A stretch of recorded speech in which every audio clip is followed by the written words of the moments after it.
We have big news. We have exciting news for you. Tell them what it is, Serena. We are super excited to announce that we are starting our first membership this January 2024. Yay! Membership. So we're excited to let you know that we will be hosting a monthly membership where when you join, you will be with us live in a Zoom room once a month for a workshop like we just hosted. It's going to be a workshop like that, one topic each month, a different topic. You might even help us come up with the following month's topic from inside our membership. Super excited to meet you. It was so fun meeting a few of you in our inaugural workshop. So we're really looking forward to that. And when you are a member, you will also be receiving a monthly newsletter where I'm going to be a little more intimate and I'll be sharing the things that are working and the things that aren't working for me. Yeah, like taking a tool that you've learned from the podcast and how you're implementing it and how well that worked, or maybe if it didn't work. And then Amma can put in my 2 bits worth. We'll see how that goes. But a membership newsletter and a membership live Zoom room workshop starting in January 2024. Can sign up through our Patreon link in the show notes, yeah? Yes, everything will be in the show notes, and we can't wait to see you there, listeners. We can't wait. Yay! Hey mamas, welcome back to the Nurturing Parent Podcast. Today for episode number 92, we are talking about the number one best predictor of young adult success. You want to know what it is? It's getting your kids involved with chores as early as ages 2 to 3. So stay tuned to learn about all the chores that our kids can be helping us with, ways that we can encourage them to help us, as well as all the benefits that they get from helping us with chores, so we can understand why it is so important. All right, let's get into it. Hey, Mama, welcome to the Nurturing Parent Podcast. Do you want to end the constant battles for bath time? Do you find yourself emotionally exhausted at the end of the day? Do you wake up with big hopes for a smooth day of fun with your little ones, only to face an early morning meltdown because you peeled their banana the wrong way? Silly you. Silly you. Hey, I'm Serena. I'm a mama of 2 little ones, and as a new mama, I constantly questioned myself. I wanted to make sure I was raising respectful kids while also building a strong bond with them. But I discovered that I had to unlearn my ideas that punishment was the way. With Lisa's encouragement, I've been practicing a respectful and gentle parenting approach, which is strengthening our bond as a family. And hi, I'm Lisa. Amma means grandmother in Icelandic. I am a mama and an amma. And I have over 40 years of experience in childcare and parent coaching. And I am so excited to share the knowledge I've gained over these years with you. Together in this podcast, each week we will explore some easy to implement skills you can add to your parenting tool belt to help you create a happy, thriving family. So I wanted to talk about this because sometimes I find myself trying to find ways to entertain my kids while I need to get some chores done. And it's kind of like we have separate lives. Like they need to go do their thing so I can do mine. So I wanted you to share some of your wisdom on bringing our kids with us throughout the day and having them get those daily routines done happily. Right. The daily tasks that we have to do in a household. That's what you're talking about, right? What we might call chores. Yes. Yes. Okay. I love it. I love it. I love it. So definitely children have been throughout history part of the adults in their households world. You know, back 100 years, children were doing huge chores to just keep the family fed and, carrying water from the well and helping grow the food in the garden and milking the cows and all the things. Like they were doing it all because everybody in the family needed to participate in order for us all to have food on the table and shelter, right? Yeah. So we're not there anymore. Thankfully, No. we can be very grateful for that, right? And we need to be careful that we're not, the pendulum has actually swung way far over, so that we're ending up now raising children who become, I'm going to say it, entitled young adults Yeah. who think that the world is there to serve them. And we parents in this day and age are creating that entitlement, whether you want to admit it or not. And so let's look at how that happens and how to avoid that. Because what I'd like to avoid is for universities and colleges to have to teach adulting classes. To me, that is just bizarre that kids go to college and they don't actually know how to boil an egg. Or do their laundry Or do their laundry. anything. Change their like, sheets. What are we doing? Let's do better. Okay. So what I did as a young mama was, as soon as my daughter was toddling around, she wasn't much over a year, and we'd get undressed at night, and her clothes she would put in her hamper. I had my hamper, our hamper in our bedroom, and she had a small, really sweet little children's hamper in her room. And so I would get undressed and into my pajamas, and I'd say, "Oh, laundry goes in the hamper." And then she'd be getting undressed. I'd be helping her at that young age. And then I'd say, "Oh, laundry goes in the hamper." And so if she didn't know at the very beginning where that hamper was, I would walk with her. "Look, here's your hamper." And you lift this lid and you pop it in and you gently close the lid. And so from at least the age of 1.5, maybe 14, 15, 16 months, she was putting her dirty laundry in the hamper at night. And it just wasn't, if you introduce it as this is how The life norm. goes. Yeah. Yeah, this is how a day goes. Then it's not a quote unquote chore. You have to do this chore and I'll do this chore. It's just what we do. It's just how a family works, right? It's how a household stays on top of everything. No wonder mamas and dads are getting burned out. They're trying to do it all for their children, while you, like you say, the kids are in front of the screen watching YouTube. I'm sorry. There's no reason for that. Yeah, it's like we're living separate lives. And yes, it can be so different.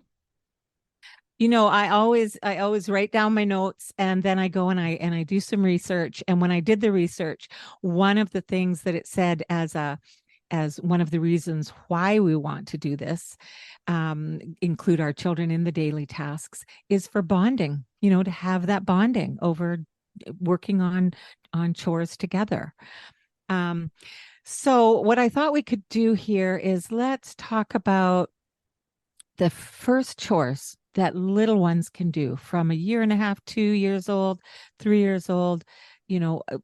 As soon as and if your children are older, fine, start them now. If they're not doing any of these things, start with the simplest tasks and then build on those as they grow, as their development improves, as they get taller and they're able to reach things differently, those kinds of things. But start with the basics. So let's look at the basic chores that very young children can do. And then I want to look at why it's important. And then we can end off with how to make it easier and more fun. Nice. And the key to making it easier is start like it's just normal. Like this is what we do.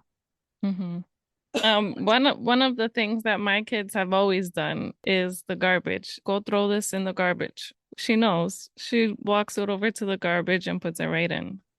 Yes. And it's so fun. And it's so easy because if not, there's just garbage laying around the house. And what do? We're always picking up after them and throwing it out resentfully and getting upset and angry. And they're Why do you leave garbage all over the floor? yeah, Because they haven't been taught any yeah. different. That's a beautiful example. I know when my first grandson was a toddler, we were on a ferry together. We live out on the islands, and we're on a ferry and we were having some snacks, and there was a wrapper. And I was like, do you want to slam dunk your wrapper into that garbage can over there? And so it was like, yeah, it was fun. So anytime you can slam dunk the garbage into the garbage can, that also works for doing the laundry, having little helpers help with the laundry. It's like, and if they're too small to slam dunk it into the washer, if you have a top loader, a lot of people have front loaders now, and a lot of people have stacked washer or dryer, but whatever is at their level, get them to throw that laundry in or pull the laundry out. I have, the dryer is accessible for the little ones to, and of course, it can't be hot. We want to have caution, but pulling the laundry out and into the laundry basket is a super simple task for a 1.5, 2-year-old, certainly a 3 and 4-year-old. Nice. Yeah, that's a great, and the garbage is a great place to start. Mm-hmm.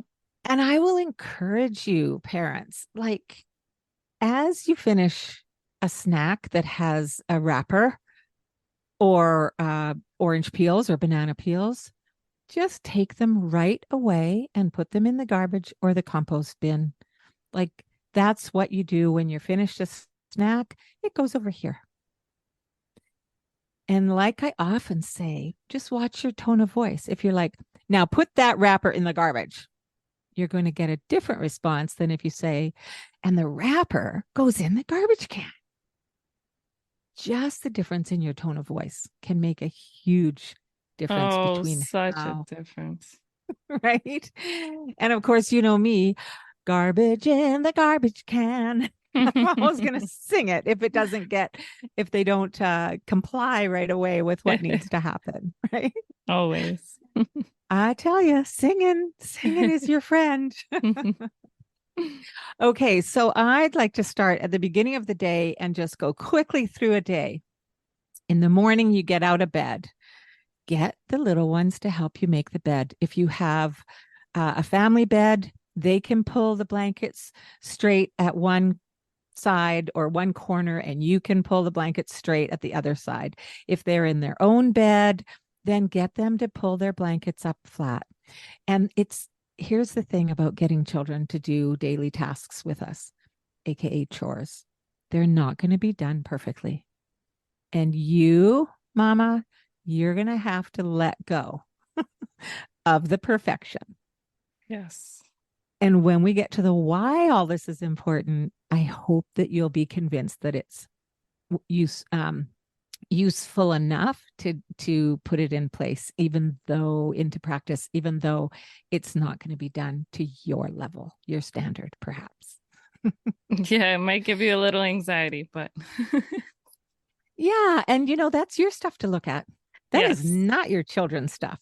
Mm-hmm. And that is not a good enough reason not to include them in the daily tasks.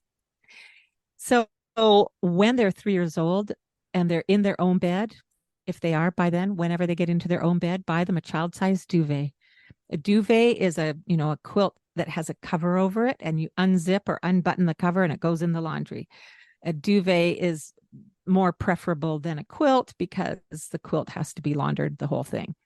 But get a child-sized duvet and get them to just pull it up nice and flat and puff up their pillow. And you'll need to model the behavior the first few times you do any of these chores. You need to model the behavior. You need to show them, and this is how you can fluff your duvet, and this is how you fluff your pillow. And, and the thing is, they will love learning how to do this. Those 2-year-olds are hungry for independence. Oh, yeah. We've talked about that before, right? Yes. Even the 1-year-olds. Are you noticing that with your 1 and 4 months? Oh, yes. Yeah. 16 months, it's like, let me do it. Let me do it. Yeah. Mm-hmm. She wants to pick out her clothes and Yes. Okay, that's the next one. So, and actually picking out clothes, I recommend you do it the night before, unless you're stay-at-home family. But if you have to get out the door in the morning, or if your children have to get out the door in the morning, let them pick out their clothes the night before. I have mentioned in another episode, you can separate clothes into play clothes and dress clothes for, if you go to church or if you go to a birthday party or whatever would be a dress up occasion. But play clothes, they could choose. And if you are really particular about how things match, you might need to let that go and let them create their own style. And if you don't do it now when they're toddlers, they'll do it when they're teenagers. So you might want to practice now, letting them have some autonomy.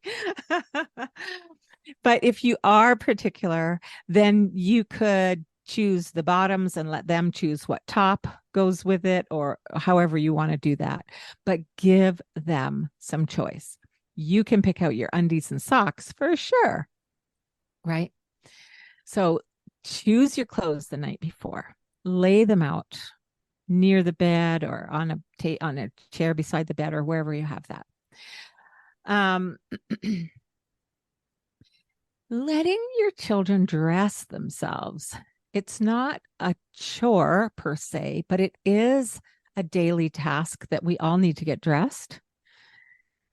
The more of these items that you have the children participate in, the more independent they will become, the more confident they will get, all of those things. And eventually, the less of your time it will take. And there's other pluses, but if we're looking at freeing up some of your time and your energy in the beginning, yes, it's going to take time and energy, and you're going to have to breathe through a little bit of frustration. Serena, how's your 3-year-old doing with getting dressed? Yeah, sometimes I know she can do it because she's done it by herself, but sometimes she's just like, I can't. And that's when I don't know if I just make her do it because I know she can do it, or if I just give in and just do it for her, because then she'll Great. get used to me just doing it for her. And there's kids where I've changed other kids' clothes and they're so limp. Like they won't put their arm in the hole or look for the hole to Yes. stick their leg in it. And that drives me crazy. So, And I'm guessing that that's because those children have never been encouraged to get themselves dressed. or to even just be present in the moment that your parent is getting you dressed and put your arm through this hole, and the parent literally will just grab their arm and put it through the hole, and they're just so unaware of just the daily routine and how things get done because they're like zoned out. They're being done to. Right? Life is happening to them. We've talked about that before. And it's not fair to them, you guys. It's just not fair that we would take away the life learning opportunities that are there every minute of every day and the life participation. You are a human being on the planet. This is how you participate. Oh, one arm goes in here. Where's the other sleeve? Let's find it. Where did it go? Oh, here it is. And at this point, you're pulling the sleeve around so that they can get their arm in and have success. When you're starting teaching them and helping them to learn any of these tasks, you need to set them up for success. So let's just go back for a second to your daughter. You know she can do it because some days she does it, and other days she's like, I can't do it. I can't. And so there's always an opportunity to look. Is my child tired? Did my child get to bed too late last night? Is my child just basically overwhelmed because she's in a new daycare and she's kind of trying to catch up with all that's expected of her in this new world? Is my child regressing because something else is happening in the family or the household or her world? So you have to do a quick assessment, right? One of my favorite things to say if a child says, I can't do it, is sometimes it helps to ... Sometimes it helps to sit down to pull underpants on, whether that's sitting on the floor or sitting on a child-sized chair. And then, I like to sit down because then I can lift one leg up and put one foot in the one hole and the other leg up and put the other foot in the other hole. And, so you can describe to them ways that can be helpful in getting dressed. Sometimes it can help to figure out where both the holes for your arms are before you try putting your first arm in. Or, if they're putting on an over the head shirt, put the head over first and then find the armholes and put the arms through. So that's one thing, is to offer suggestions for sometimes it can help if you do it this way. Because as an adult, we know that it's easier to put shoes on if you're sitting down. We know it's easier if you are going to put your head in first and then put your arms through, or vice versa. Some people put their arms through and then their head, whatever is your way. You're going to teach that way. And the other thing that I would say to that is, I know that you do know how to get dressed, and I know that you can do it because you've been learning how. And if you're having a bit of a struggle this morning, then I would appreciate you saying, Mama, can I get some help today? So that they're requesting for help when they need it. And then you don't jump in and do it for them. You go, let me know what you need some help with. Do you need some help with pulling these pants on? Because pants can be pretty tough. Or doing up these buttons, because those can, you want to put your shirt on and I'll do up the buttons for you. Tell me which parts you need help with. So break it down. Give them the easiest part. Give your daughter that easiest part to encourage her. And if she's just in meltdown mode, it's okay. Sometimes I don't feel like I want to get myself dressed in the morning either, but I do. So this morning, I'm here for you. And I know that tomorrow morning, you're going to be back on track. Sometimes our children are getting sick and we don't know it yet. So their resilience is down, right? Just because a child can do these tasks doesn't mean they have to do them 100% of the time. In my mind, none of us feel like putting our laundry in the hamper every night. Does your husband?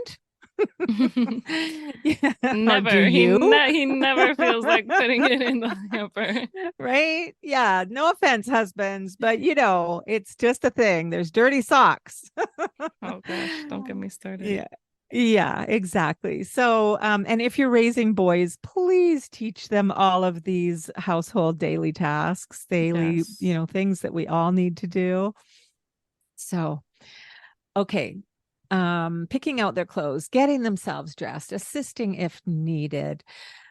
And that might be verbal assistance rather than actual physical, but don't just swoop in. I can't do it. Okay, I'll do it for you.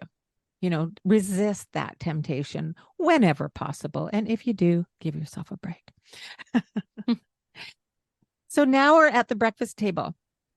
Or going in for breakfast. If you're not rushing out the door, and if you are, again, this is something that could be talked about the night before. Going into bed is sometimes a good time to talk about, well, I wonder what we should have for breakfast tomorrow morning. Allowing children some choices about what food they're going to have. If tomorrow morning is a daycare morning, a school morning, then pancakes might not be on the menu. So, you might say, do you want toast and peanut butter or a bowl of cereal? You can have a parameter of what's on offer, but giving them a choice for some of the meals is another way that they can participate. They're not physically participating at that point, although in the morning, they could go get the cereal out of the cupboard. Having things in your kitchen at child level is a super good way to get them into some of the daily tasks. In one of our episodes, Serena will note the number for us in the show notes. Number 7. Oh, go ahead. Number 7. Thank you. Yeah. Episode number 7, we talk about my favorite thing I did when my child was young, and my grandchildren have loved it. All the kids in my life have loved it. It's called a kitchen kid cupboard. And in the kid cupboard, there are nutritious snacks.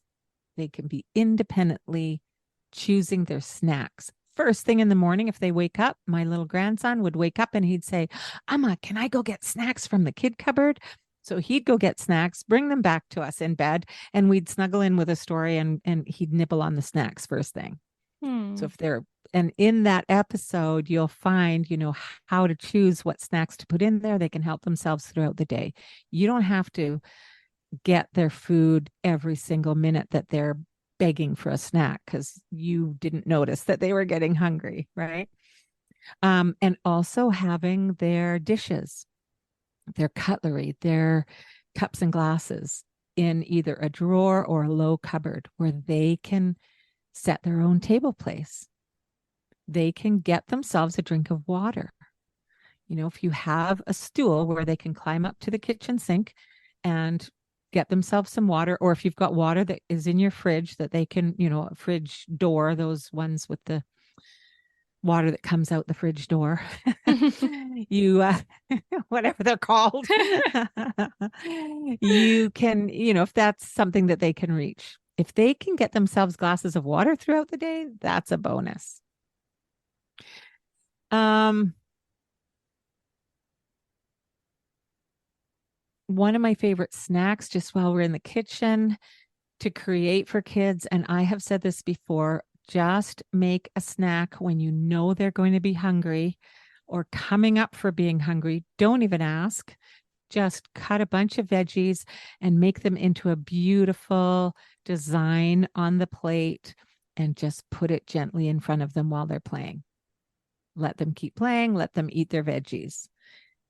And my one grandchild was like 4 when I put one of these down in front of him, and I had given him these since he was big enough to chew on raw veggies, and he was like, "Oh, Amma, that's so beautiful." And I make them look like a pretty flower or something. It's a mandala of vegetables or fruit. And then once they've had a few of those, they can help make the design on the plate. When it's time for lunch or dinner, getting them up on that kitchen stool to help chop the softer things, whether it's a banana or, for older children, they can be chopping apples. You cut it in half so that it's flat. It's not going to roll around, but anything that they can chop carefully. Some people give very young children knives to use, and I'm not opposed to that. Yeah. But you need to know your safety sense of what feels safe for you. But certainly there are things like bananas, or in my case, we use tofu. And when they're 2 years old, they can cut the tofu. They can cut the bananas with a kitchen knife that's not sharp. Where they sell kids' knives. Yeah, exactly. So give them the opportunities to be helpful. And the pride on their face is worth it, even aside from all the other long-term benefits. Yeah. Sorry, just the knife. I really like the example of the knife because so many parents are so quick to just yell at their kids, no, instead of actually telling them why not you don't grab the knife. And maybe I didn't even know they sold kids knives. I was like, what? But it is so important to teach them how to use it properly. And it's not just a knife, it's so many things in life. Just teaching them how to use things properly instead of just no. Yes, thank you. It's so important. And it's like this, the daily tasks, they are going to need to use knives. When is that appropriate? It's going to be different for all of us, but I have 2-year-olds and 3-year-olds using, not really sharp knives, but kitchen knives to cut things. And they feel so proud. Mm-hmm. The pride on their face. Oh my gosh, it's just beautiful. Like they're just beaming, because they know that it's pretty special that they got Yeah. to use a knife and cut something. Yeah. Okay, now it's mealtime. So getting them to help set the table. If they're very little, I like to use placemats and have place settings, partly because a 1.5-year-old can carry placemats to the table and put one in every spot. If there's 2 of you sitting down, if there's 4 of you, or however many, they can put them all around. And you can count the placemats with a toddler. How many people? You can count mama, daddy, sister, me. 4 placemats. 1, 2, 3, 4. Can you find a spot at the table for each one of these placemats to have its own spot? That's where setting the table starts. They love it. All the kids in my life would come in and say, "Can I set the table?" Yes, all the kids I know too love setting tables. Yes. Okay, good. So, and then they can carry cutlery. And you may or may not feel comfortable with the little ones carrying the china or the glasses. That's again up to you. But if they have their dishes like I said, in a cupboard or drawer that they can reach, then those dishes they can set. Can you set these? You choose your cutlery, you choose your plate and your cup, and put them at your spot. When dinner's done, they clear their space away. And if you have a dishwasher, then you can get them to hand you the dishes and you put them in the dishwasher. Unloading the dishwasher, same thing.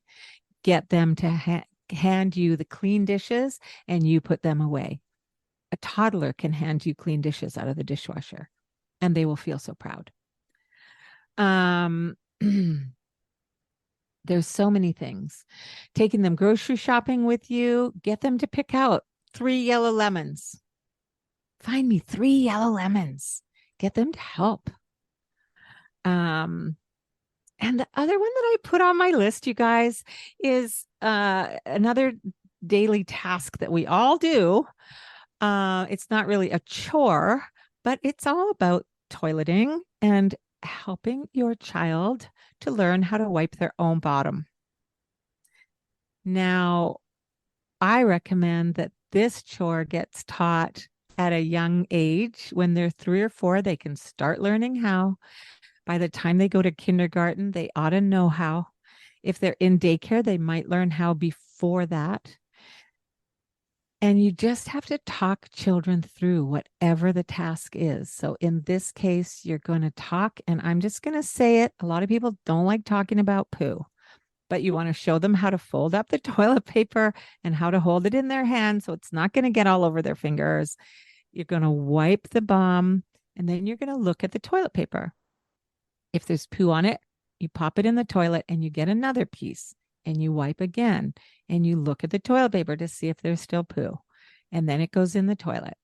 If there's still poo, you take another piece and you do that until there's no poo on the toilet paper. And you have to spell it out. Children don't automatically just know these things. And for some reason, we're so against talking about poo. So just talk about it. Just get them to learn how. It's something that they need to be independent with. And it's not exactly a family chore, but it's a personal daily task that we need to teach our children. So I just wanted to pop that one in there as well. So I've talked about a few of the ways that we can help make this happen. So we're going to get them a duvet. We're going to have one of those safety stools that they can climb up and stand in or kneel on up at the sink or up at the counter. The book baskets and the kid cupboards, that's all in that episode we talked about.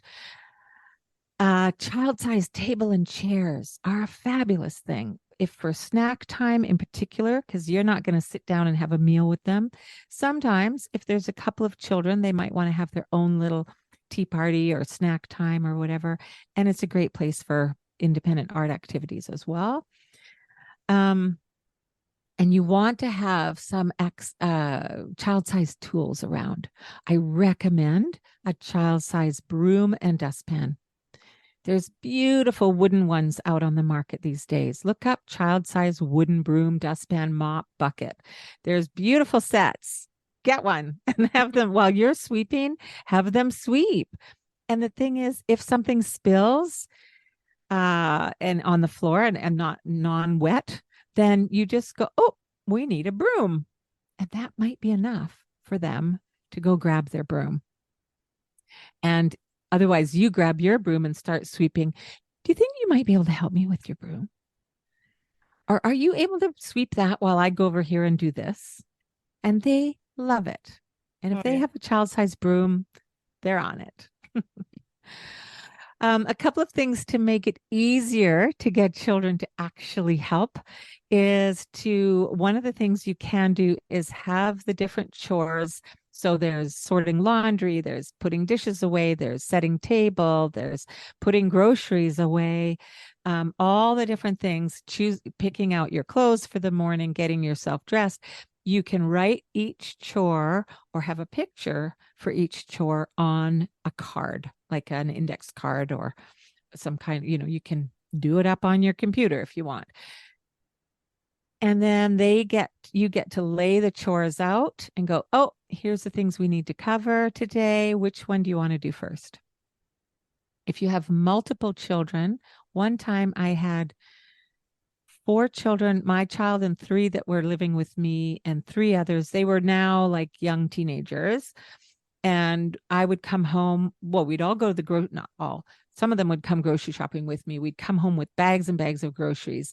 And then we'd have to get dinner. So I'd say, all right, 2 people can choose the putting groceries away card.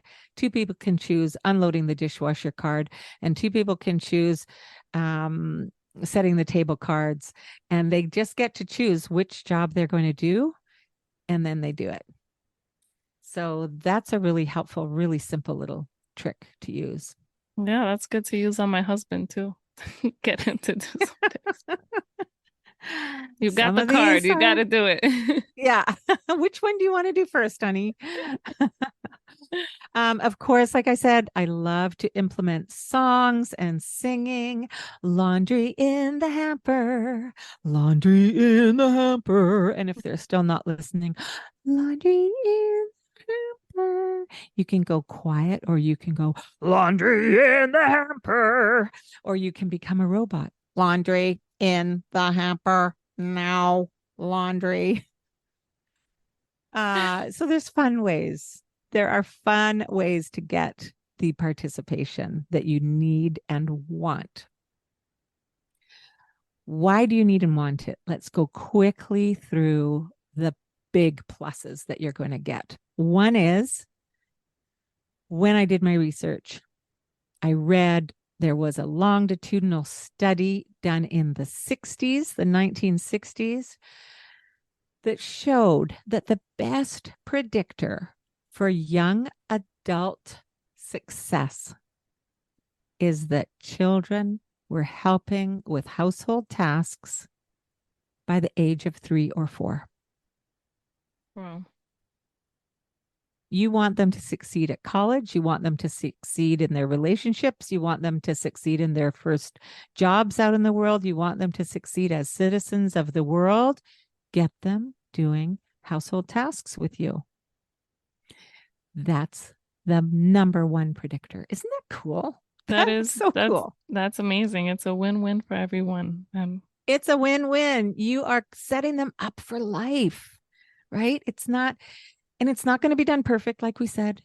And it's not going to be super easy right at the beginning, especially for some tasks. You're going to have to gently and repetitively let them know this is how we do this. And instead of saying, oh no, a place placemat doesn't go in that direction. It goes in this direction. You can just gently go over to the placemat and go, oops, you need to turn around, and you turn the placemat to the right direction. Try not to negate their attempt, but to support and go, yay, I see 4 placemats in 4 different spots. Let's put them in this direction so the plates fit on top. As we know, our toddlers, we said, they're craving independence, even at 1 year old, like Serena's youngest, right? They are wired for it.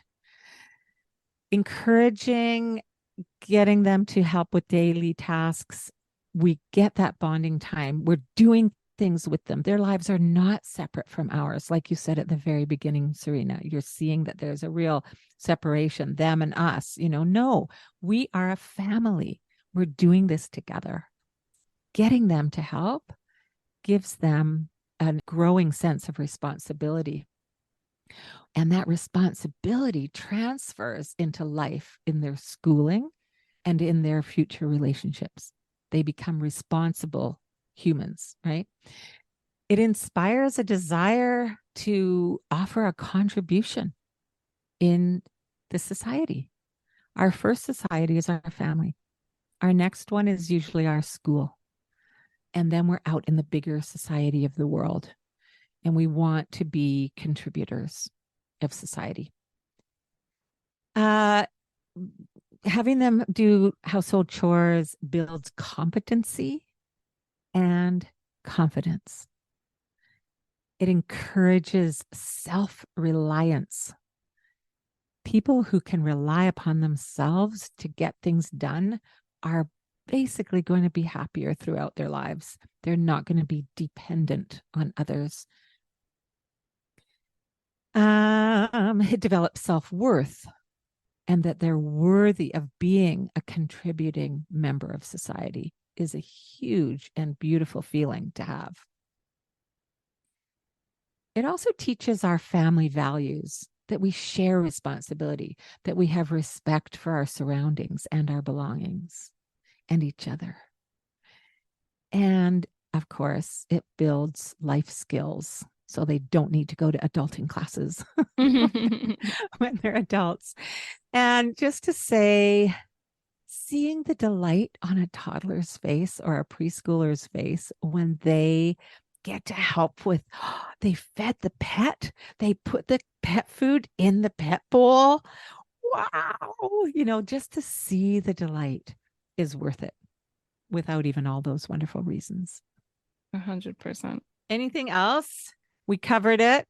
Yes, I think you did an amazing job of telling us what we can expect of our kids and how we can encourage them to be a participating member in the household. And I think that is one of the most valuable things that we can provide for our kids. So thank you so much. Absolutely. You're welcome. And good luck, parents. If you have trouble with any of this, give us a quick email or a DM in Instagram. Let us know, and I'll help you kind of tweak whatever the issue is that's coming up, or maybe we'll make a whole episode around that. Okay, we love you. This was a bit longer, but I wanted to touch on so many things to help you really implement this at home. Here are my 3 gems from this week's episode. Number 1 is that getting our kids involved in chores as early as ages 2 to 3 is the best predictor for young adult success. And who doesn't want that for their kids? Number 2 is to remember not to criticize their accomplishments when they do help, because this really can knock their confidence and it's not going to encourage them to help you in the future. And number 3 is allowing our kids to have a say in whether it's a meal planning or picking out their own clothes. It will boost their confidence and it will take a load off of your shoulders as well. They can help you with meal planning and decide what you're going to have for dinner one night instead of you having to think about it.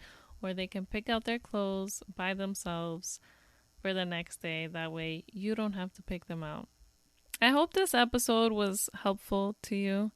And if it was, we would really appreciate if you can go into Apple Podcast and share with us one of your favorite tools We would love to hear from you, and we hope to see you again next week.